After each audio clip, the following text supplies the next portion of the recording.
Hello friends, welcome back to the series of programming language. ಇವತ್ತು types of ಅರೇ ಬಗ್ಗೆ ನೋಡ್ತಾ ಹೋಗೋಣ. ಅದರಲ್ಲಿ ಸಿಂಗಲ್ ಡೈಮೆನ್ಷನ್ ಅರೇ ಈ ವಿಡಿಯೋದಲ್ಲಿ ನೋಡ್ಕೊಂಡು ನೆಕ್ಸ್ಟ್ ವಿಡಿಯೋದಲ್ಲಿ 2 ಡೈಮೆನ್ಷನ್ ಅರೇ ಬಗ್ಗೆ ನೋಡ್ತಾ ಹೋಗೋಣ. Okay, let's begin the session.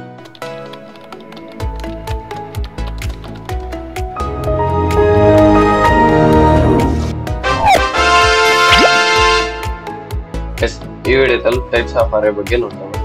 Types of ಅರೇ ಅಲ್ಲಿ 2 ಟೈಪ್ಸ್, ಸಿಂಗಲ್ ಡೈಮೆನ್ಷನ್ ಅರೇ ಮತ್ತೆ ಮಲ್ಟಿ ಡೈಮೆನ್ಷನ್ ಅರೇ. ಅದರಲ್ಲಿ ಈ ವಿಡಿಯೋದಲ್ಲಿ ಸಿಂಗಲ್ ಡೈಮೆನ್ಷನ್ ಅರೇ ಬಗ್ಗೆ ನೋಡ್ತಾ ಹೋಗೋಣ. Single dimension array a one dimensional array is a linear data structure that stores the elements in contiguous block of memory. It is like a list of values indexing by consecutive numbers. ಅಂದ್ರೆ single dimension ಅರೇ linear ಆಗಿ data store ಆಗ್ತಾ ಹೋಗಿರುತ್ತೆ. ಅದರಲ್ಲಿ indexing values ಇರುತ್ತೆ. ಮತ್ತೆ single dimension array is a numbered row of containers. Each container holds a single element of same data type. ಏನಂದ್ರೆ ಈಗ ಒಂದು ಕಂಟೈನರ್ ಐತೆ ಅಂತ ಅನ್ಕೊಳ್ಳಿ, ಅದರಲ್ಲಿ ಸೆಟ್ ಆಫ್ ಎಲಿಮೆಂಟ್ಸ್ ಸ್ಟೋರ್ ಆಗುತ್ತೆ. ಒಂದೊಂದು ಎಲಿಮೆಂಟ್ಸ್ ಇತ್ತು ಒಂದೊಂದು ಬ್ಲಾಕ್ನ ಆಕ್ಸೆಸ್ ಮಾಡ್ತಾ ಹೋಗುತ್ತೆ. Declaring one D array data type.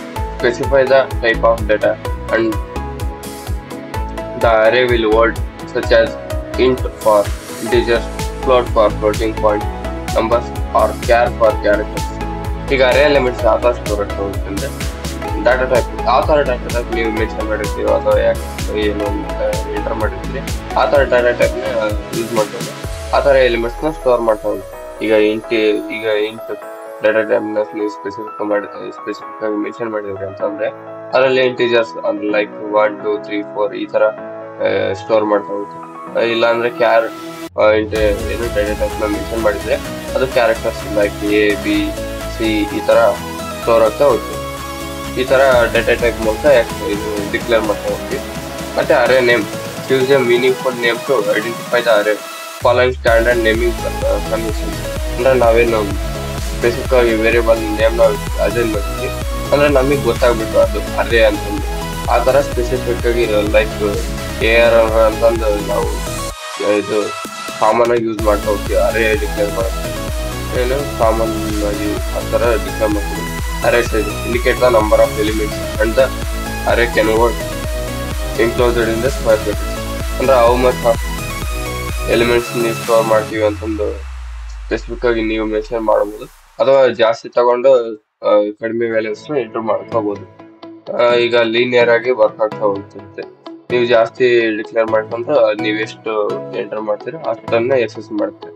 ಮತ್ತೆ ಅದಕ್ಕಿಂತ ಜಾಸ್ತಿ ಎಂಟರ್ ಮಾಡಿದ್ರೆ ಅದನ್ನ ಎಕ್ಸೆಸ್ ಮಾಡಲ್ಲ, ಅದನ್ನ ಅಲ್ಲಿಗೆ ಸ್ಟಾಪ್ ಮಾಡ್ತೀವಿ. Initializing the one D array. Direct initialization ಅಂದ್ರೆ ಈಗ ಏನ್ ನಾವು ಡಿಕ್ಲೇರ್ ಮಾಡ್ತೀವಿ ಲೈಕ್ ಇಲ್ಲಿ ನೋಡಿ ತೋರಿಸುತ್ತೆ ಇಂಟಿಜರ್ ನಂಬರ್ಸ್. ಇಂಟ್ ಅನ್ನೋದು ಒಂದು ಕ್ಯಾರೆಕ್ಟರ್ ಡಾಟಾ ಟೈಪ್, ಮತ್ತೆ ನಂಬರ್ಸ್ ಅನ್ನೋದು ಒಂದು ವೇರಿಯಬಲ್ ನೇಮ್. ಮತ್ತೆ ಇಲ್ಲಿ ಸೈಜ್ ಎಂಟ್ರಿ ಮಾಡಬೇಕು, ಎಂಟ್ರಿ ಮಾಡಿಲ್ಲ. ಈ ತರ ಇನಿಷಿಯಲೈಸ್ ಮಾಡೋದು ಒಂದು ಟೈಪ್. ಅಥವಾ ಅಂದ್ರೆ sequential initialize assign value to elements iteratively declaring using a loop ಅಂತ ಲೂಪ್ ಯೂಸ್ ಮಾಡ್ಕೊಂಡು ಸ್ವಲ್ಪ ನಾವು ಏನು ಅಸೈನ್ ಮಾಡ್ತಾ ಹೋಗ್ಬೋದು. ಲೈಕ್ ಫಾರ್ ಲೂಪ್ ಒಳಗೆ ಯೂಸ್ ಮಾಡ್ಕೊಂಡು ಅರೇನ ಎಲಿಮೆಂಟ್ಸ್ ನಾವು ರೀಡ್ ಮಾಡ್ಬೋದು, ಇನಿಷಿಯಲೈಸ್ ಮಾಡ್ಬೋದು ಅಂತ ಹೇಳ್ಬೋದು. ಮತ್ತೆ accessing the one D array elements index ಮೂಲಕ ಆಕ್ಸೆಸ್ ಮಾಡ್ಬೋದು. Each element in one D array has unique index starting from 0 to access an element. Use the element and follow the index in square brackets. ಏನಂದ್ರೆ ಅರೇ elements store ಆಗಿರುತ್ತೆ ಅಂದ್ರೆ ಅದಕ್ಕೆ ಒಂದು index mention ಆಗಿರುತ್ತೆ, ಅದನ್ನ ನಾವು ಆಕ್ಸೆಸ್ ಮಾಡ್ಕೋಬಹುದು.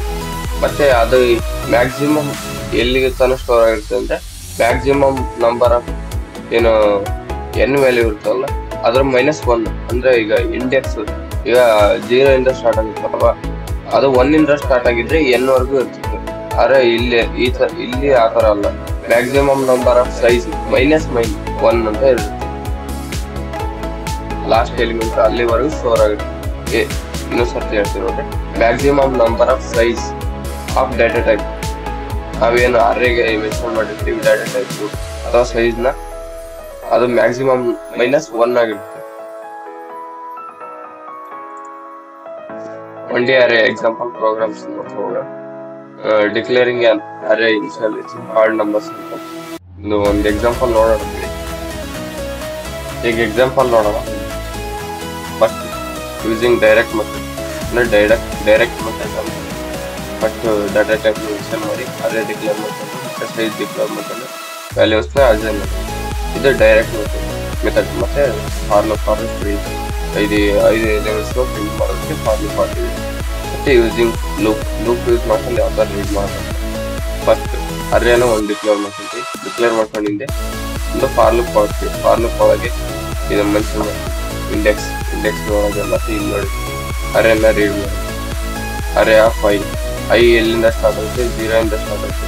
ಅಂದರೆ 0 ಅಂದರೆ ಇಂಡೆಕ್ಸ್ ಇಂದ ಸ್ಟಾರ್ಟ್ ಆಗುತ್ತೆ. 0 ಇಂಡೆಕ್ಸ್ ಇಂದ ಸ್ಟಾರ್ಟ್ ಆಗಿ 5 ಎಲಿಮೆಂಟ್ಸ್ ಲೆಸ್ ದೆನ್ 5 ಇಲ್ಲ ಅಂದ್ರೆ 5 ಎಲಿಮೆಂಟ್ಸ್ ಪ್ರಿಂಟ್ ಮಾಡೋದಕ್ಕೆ ಅಥವಾ ಸ್ಕ್ಯಾನ್ ಮಾಡೋದಕ್ಕೆ ಈಗ ಲೂಪ್ ಯೂಸ್ ಮಾಡ್ಕೊಂಡು ಒಂದು ಪ್ರೋಗ್ರಾಮ್ ಬರ್ದಿದೆ. ಇದನ್ನ ರನ್ ಮಾಡಿ.